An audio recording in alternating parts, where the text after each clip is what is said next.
mind giving a check? Test 1, 2, 3, 4, 5, 6, 7, 8, 9. Thank you, sir.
Well, not really.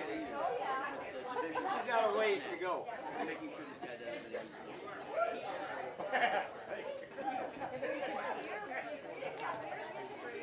Yeah, right.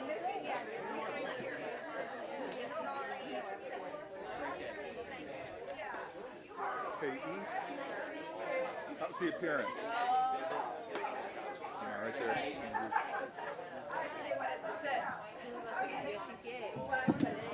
Check one, check one. Is that okay?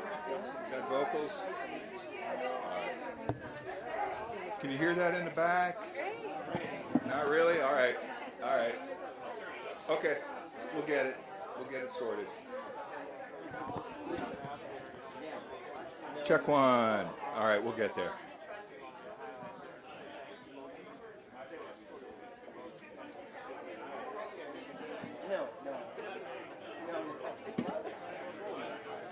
All right, check one, check two. Is that any better in the back row? Better? Nah, I'm seeing yes and no. Can we just get a little more of a bump? All right, I may do this. Maybe that will help too. Is that better? Okay. All right, we'll do that. All right. No, that doesn't help the TV. Oh, We gotta stay. What I can do is I got to stay wired to the podium, gang, so no walking around. Hate that. All right, folks, we're still getting people back from the tour. They'll be here very, very shortly, and we will get started. We apologize for running a little bit late, but we will get started very shortly. We're still missing a few of our key folks who I know you want to hear, so just hang tight. I could do shadow puppets, tell some joke. Nah, I won't.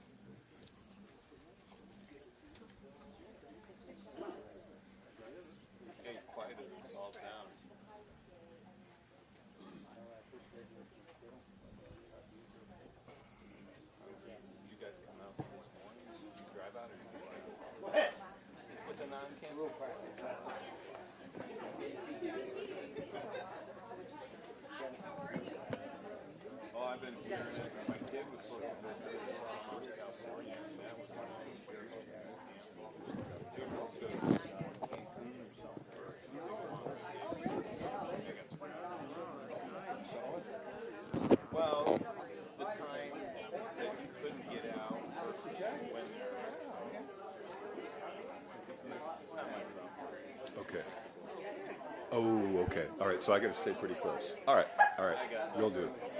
Well, no, I'm standing up. I sit up also.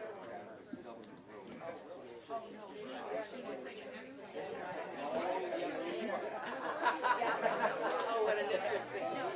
Well, you're showing it right. I don't wear life jackets. Now, when I'm whitewater rafting, just on the off chance that you're getting your noggin, I would do it. Whether or not it would be effective at surviving.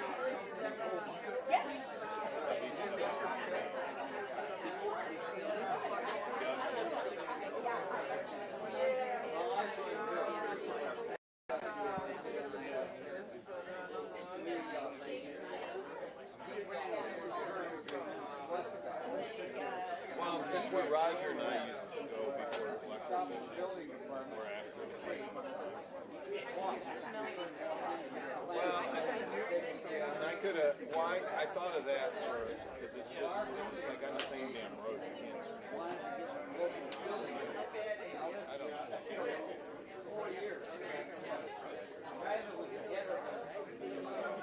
Yeah, I got nothing.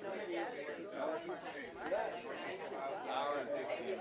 It's like band practice. It's a band practice.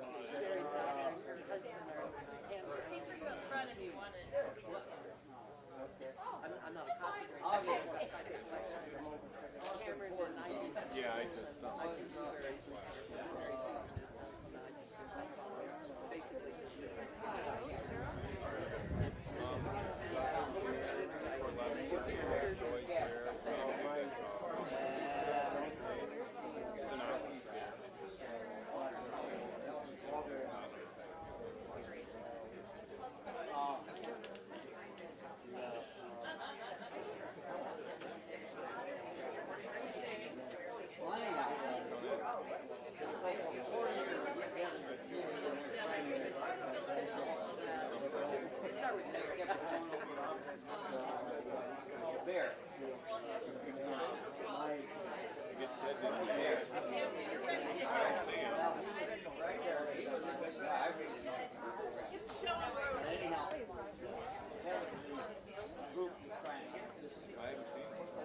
All right. I think we are ready to go. I need the nod from my people. We're ready? All right, there's the nod. We are kicking off. All right, first, again, let me check audio for both the media people and the people here in the crowd. Are we good? All right, sounds like there was no problems here. All right. So let's begin. Good morning, everybody. Yep, it's still morning. My name is Chris Korleski, and I am very pleased and proud to be the director of what's known as the Great Lakes National Program Office with US EPA Region 5 in Chicago. And our mission in Glenpoe, as we call it, is to oversee the restoration and protection of the Great Lakes in 10 words or less. We are here today to celebrate a huge accomplishment in the achievement of that mission, a huge accomplishment. And as you probably know, and our other speakers are going to get in a little more detail, we're here celebrating the delisting of the first area of concern in the state of Ohio. And I think that deserves a round of applause.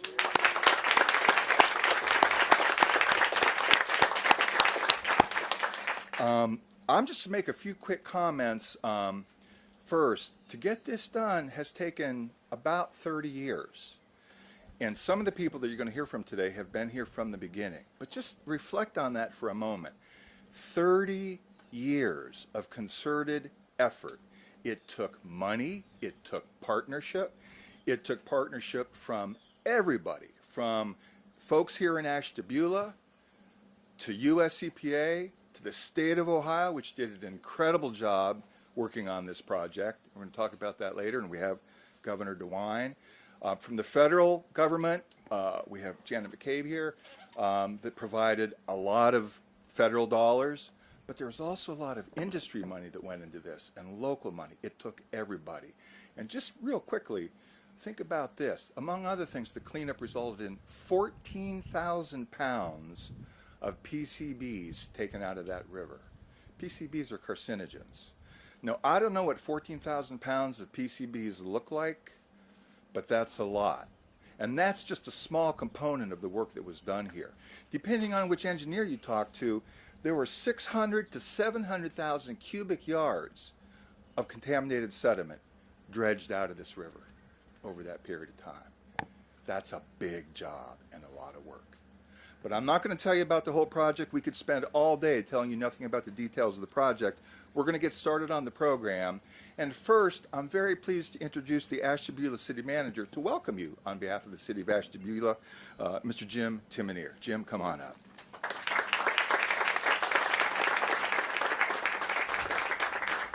Well, good morning, everyone, and thank you for coming out to the city of Ashtabula and our wonderful Ashtabula River. I was just speaking to Fred Leitert here, and he informed me it's actually been 33 years this project has been going on.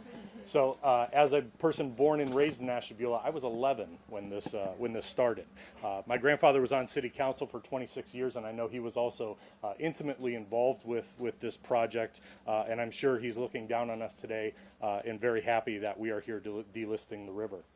So for more than 30 years, a dedicated team of federal, state, and local agencies, along with industrial partners and many individual contributors, diligently worked to clean our river and restore its natural habitat. We have created a regional tourist destination while maintaining an industrial presence with our commercial deepwater port, both of which are extremely important to our local economy. Millions of dollars, thousands of hours, and over 30 years of work have made today a reality. I am honored to have you here in our city, and I cannot express to you enough, to those who worked so hard to delist our river, how thankful we are for your dedication and support. Please enjoy this celebration of your hard work, and enjoy the rest of your day here in our city. Thank you again.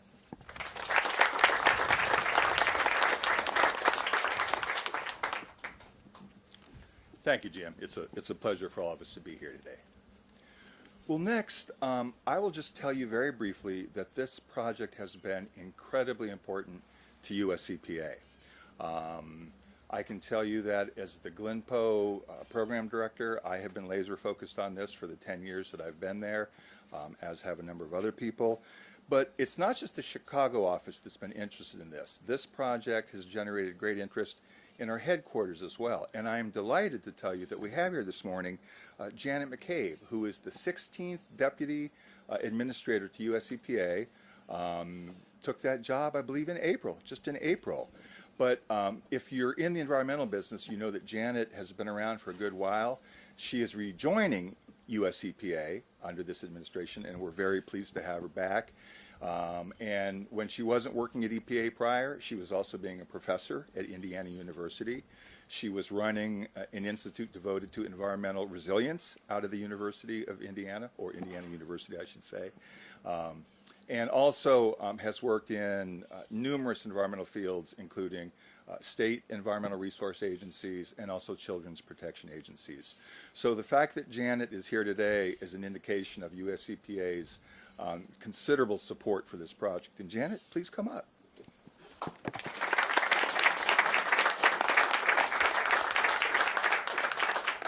Well, thank you, Chris, and thanks to all of you for coming today. This feels like a party. I don't know. Do you feel like a party or a reunion, like a college reunion? Because a lot of you have worked together for 30 years or at least decades on this, and it's really fun to see people seeing each other again after so long. I'm honored to be here with the governor, who I'm going to get to introduce, which is a thrill for me.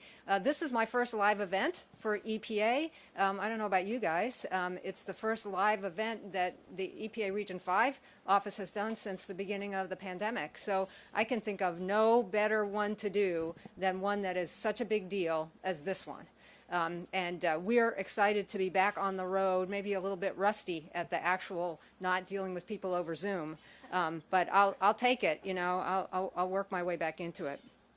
So, and you all know this better than I do, right? But I'm going to say some of these things because I think it's important for us to hear them and to remember them and to pass them on to people. So more than 30 years ago, in the mid-'80s, somebody was saying they were 11. My daughter's 33, so I can sort of measure it that way. She was born in '88. The United States and Canada recognize the Ashtabula River as one of 43 areas of concern. These are the most environmentally degraded places in the Great Lakes. So now, after decades and decades of hard work, tens of millions of dollars, public and private money invested, we are taking Ashtabula River off of that list. And it's the first one in Ohio, and I am so proud. This decades-long achievement required partnership at every level, federal, state, and local, as well as the private sector. We would not be celebrating this delisting today if it weren't for that, and isn't that the truth with so many things that we accomplish together in our communities? I live in Indianapolis now. I lived there since the early 90s, so I consider myself a Midwesterner. Even though I'm not on a lakeshore, I relate to the Great Lakes. They are just hugely important to us. They're a huge economic driver, but they're also in our spirit, right? In our hearts and our souls. And we got to do a little boat trip down the river, and it's just lined with people who live right here and have their boats right here. And you know how much it means to them to be able to hop into their boat and go out and spend the day, and it feeds their souls.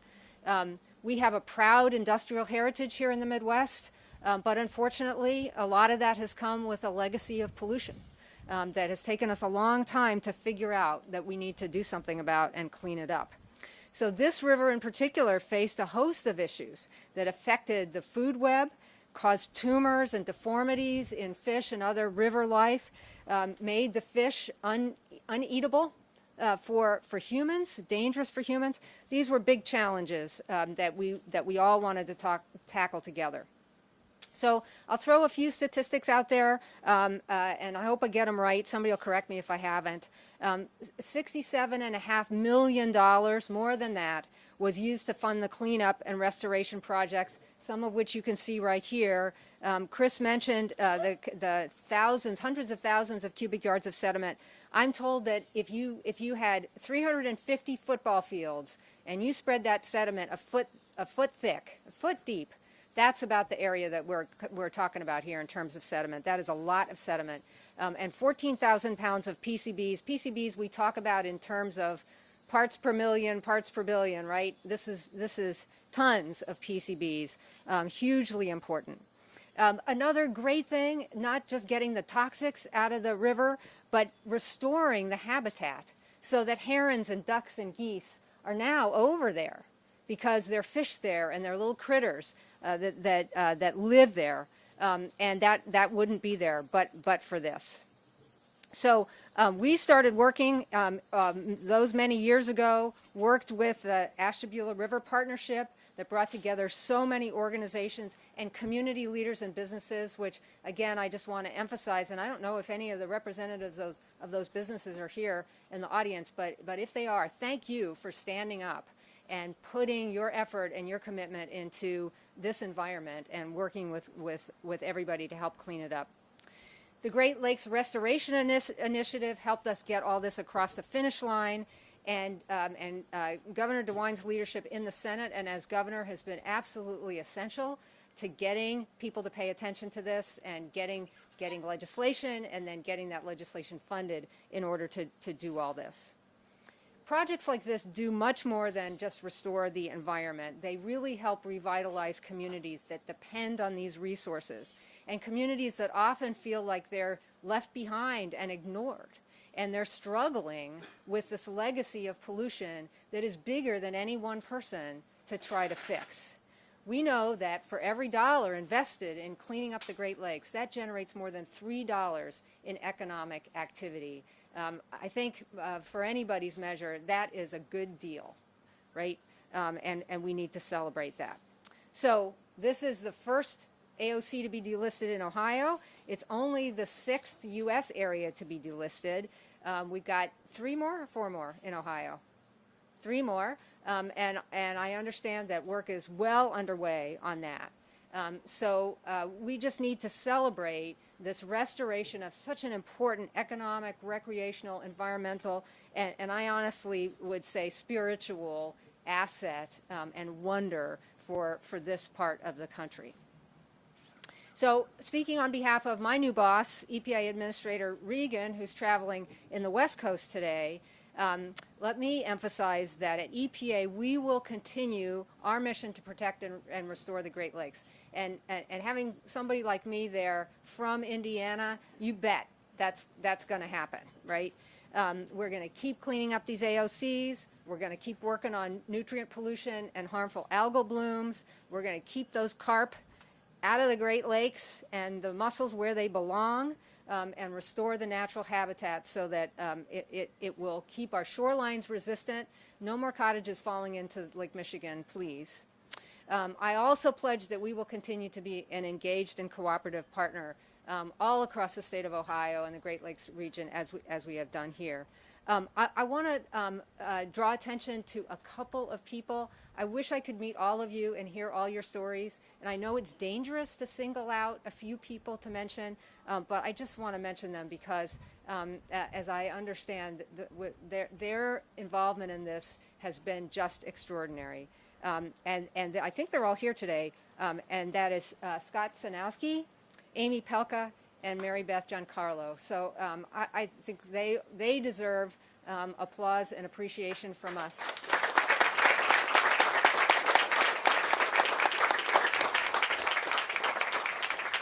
So I've talked long enough.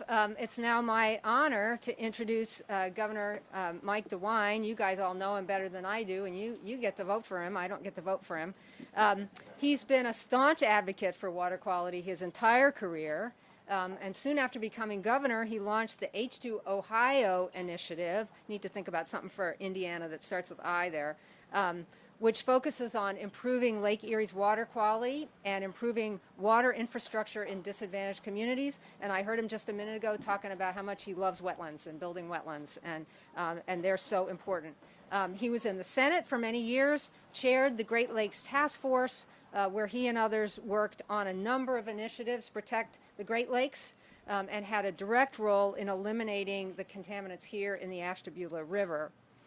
When he was senator, he was a lead sponsor on the Great Lakes Legacy Act, which I've heard everybody talk about today, provided a federal share of funding for the $57 million Legacy Act to help Ohio and local communities remove contaminated sediments here and restore the fish habitat. So thank you all very much again for coming. I hope you've seen some people you haven't seen in a while in a spirit of celebration, and I'll turn it over to Governor DeWine.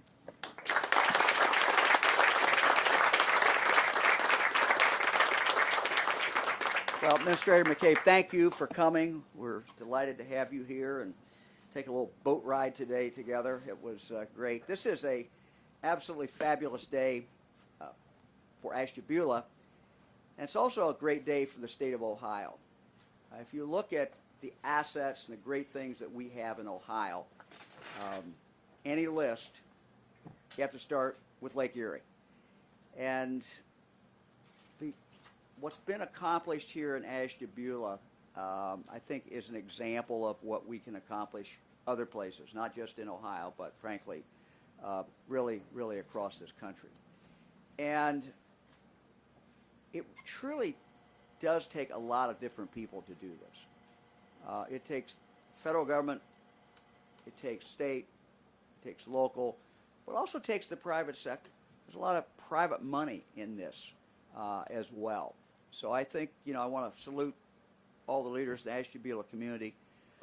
Thank you for your dedication to this. You recognize as well as anybody or more what this means to Ashtabula, what it really means to the state of Ohio.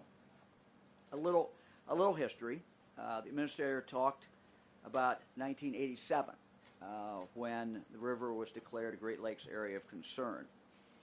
Fast forward to 2002. I was in my second term in the United States Senate. I was approached in 2002 by